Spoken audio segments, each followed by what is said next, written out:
jaaladheni miti kanani sitti naafu maaliif kana rakkifta ati maalumaaf naan bartu keessa koonaaf barii rakkina garaa koo jaalalaan na dirqee kanaaf hinaafuun koo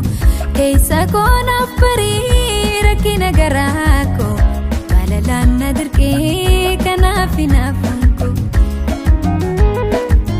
Suudhaaf yaadu maluun irratti beeka namni Anoof jibbeen rakkatee malaan godhaa malli maali Otoo jettuun kan keetti waan naftaatu otoo laaluu Hinaafuu matuun rakkisee kan keessa koo hin amanu Mali amalla amma mallaa dhaamsanii ajaran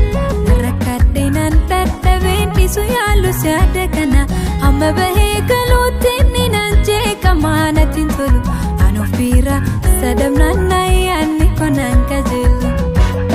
Osoon deemu kophee na dhumti faanarraa Mina abdachiisee yoomuma walgarraa Osoon deemu kophee na dhumti faanarraa Mina abdachiisee yoomuma walgarraa Bakansi jaaladhe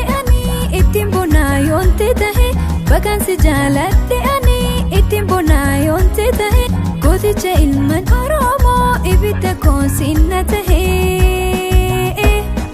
Na afanas bahe koonoo jarjalame waliin gahe Na afanas bahe koonoo jarjalame waliin gahe